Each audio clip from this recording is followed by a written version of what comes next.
नमस्कार दोस्तों, मैं इस समय हूँ आजमगढ़ में। आजमगढ़ में जिस स्थान में मैं खड़ा हूँ ये है जहानागंज बाज़ार, और मैं जहानागंज बाज़ार में हूँ। और अब देख सकते हैं जहानागंज बाज़ार में मैं एक दुकान पे आया हूँ और यहाँ के लोगों से मैं जानना चाहता हूँ कि इस बार जो उपचुनाव हो रहा है आजमगढ़ में, इसमें कौन सी पार्टी सबसे आगे चल रही है। तो मेरे साथ हैं जो बैठे हैं, मैं इनसे जानता हूँ कि इस बार कौन चुनाव जीत रहा है यहाँ का। तो बता दीजिए कि इस बार किसका माहौल है यहाँ पे। अरे निराहू जीती हैं। निराहू जीतेंगे। हाँ। तो मतलब कि इस बार का जो चुनाव हो रहा है किस मुद्दे पे हो रहा है, आपको किस मुद्दा है। अरे मुद्दा का मोदी जी देता है 2-2 हज़ार रुपया। हाँ? और का किसान वाला पैसा मिलल है मानो के ये लिए जीती हैं। तो मतलब कि आप मतलब कि 2000 रुपये आपको मिलता है, आप खुश हैं? हाँ मिल गया। दोस्तों, तो अभी मैं एक चाचा जी और हैं, उनसे जान लेना चाहता हूँ कि चाचा इस बार यहाँ से कौन चुनाव जीत रहा है। अरे किसका जीता माहौल है? जाओ क्यों जीती हाँ? तो कहते हैं कि यहाँ से धर्मेंद्र यादव जीती साइकिल जीतती है। साइकिल जीती। हाँ बहुत बहुत बम्पर रोड से जीतेगी।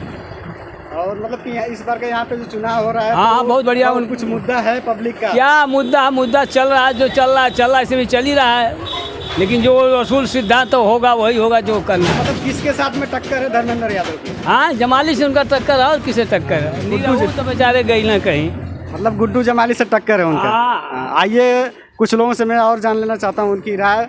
और यहाँ पे भी एक चाचा जी बैठे हैं, इनसे जान लेना चाहता हूँ कि चाचा इस बार यहाँ से कौन सी पार्टी जीतेगी, किसका माहौल है यहाँ। धर्मेंद्र यादव की। धर्मेंद्र यादव। तो धर्मेंद्र यादव की किससे टक्कर है इस बार यहाँ पे। यहाँ तो निरहुआ से टक्कर है, बाकी निरहुआ झूठ मूठ का फालतू मैदान में उतरा हुआ है। मतलब यहाँ से निरहुआ टक्कर, तो मतलब यहाँ का कुछ स्थानीय मुद्दा है जिसके ऊपर आप लोग वोट करेंगे, जिससे कुछ मतलब ये काम हो। हाँ यहाँ भैया गढ़ है और धर्मेंद्र यादव ही जीतेंगे। मतलब कि कोई काम का कोई मुद्दा है कि इस काम मुद्दे पे- करे चाहे ना करे कोनो मतलब ना। तो एक भाई चाचा और हैं, मैं उनसे जानता हूँ कि धर्मेंद्र यादव के आओ का पड़ेगा।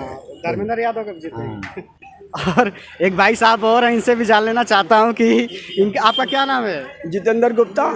जितेंद्र गुप्ता। देखिए कि मूंछ बहुत शानदार रखे हैं, और इनसे भी जान लेते हैं कि यहाँ पे इस बार आजमगढ़ में कौन पार्टी जीत रही है, किसका माहौल है आपके यहाँ से। हमारे हिसाब से निराहू है। निरहू है। तो मतलब यहाँ का कुछ स्थानीय मुद्दा है। स्थानीय मुद्दा तो कुछ नहीं समझ में आ रहा है। स्थानीय मुद्दा मतलब कोई नहीं है। मतलब कोई निरहू दिनेश लाल यादव की किससे टक्कर है आपके हिसाब से। टक्कर है गुड्डू जमाली। गुड्डू जमाली से। गुड्डू जमाली का धाक बहुत है। तो मतलब गुड्डू जमाली से टक्कर है निरहू। हाँ। तो मतलब कि आपको निरहू को देखे कितना दिन हो गया। अरे अभी 4-5 दिन हुआ निराहू 5 को। दिन पहले आए थे। हाँ जहानागंज में घूम रहे थे। एक लोग और हैं, इनसे भी जान लेना चाहता हूँ यहाँ से कौन सी पार्टी जीत रही है। यार हम तो मऊ के हैं, पता नहीं यहाँ कौन पार्टी है। देखिए मऊ से हैं, तो और किसका माहौल है आपके यहाँ से बता दीजिए। माहौल तो हम नहीं बता सकते भैया, हम प्रदेश में रहते हैं, 2-4 दिन हुए आए। मतलब किसकी टक्कर है यहाँ पे। यहाँ तो हमें पता भी नहीं कौन कौन से प्रत्याशी लड़ रहे हैं। तो इनको अभी पता भी नहीं है कि यहाँ से कौन कौन से प्रत्याशी लड़ रहे हैं। और एक भाई साहब की जिसके दुकान पे मैं खड़ा हूँ, इनसे भी बात कर लेता हूँ और इनसे भी जानता हूँ कि यहाँ पे किसका माहौल है। किसका माहौल है यहाँ पे। यहाँ तो धर्मेंद्र यादव का माहौल है, बहुत हार्ड चल रहा है। तो किससे टक्कर है धर्मेंद्र यादव? टक्कर यहाँ किसी से नहीं है। टक्कर इनका सबसे आगे है, भाई राम जाने आगे के बाद। दोस्तों, तो मैं इस समय था आजमगढ़ के जहानागंज बाज़ार में, और यहाँ से बाज़ार से मैं आप लोगों को दिखा रहा था, यहाँ से लोगों की राय जानी। अगले वीडियो में हम फिर मिलेंगे आजमगढ़ की अलग स्थान पे। तब तक वीडियो में समाप्त करता हूँ। नमस्कार, धन्यवाद।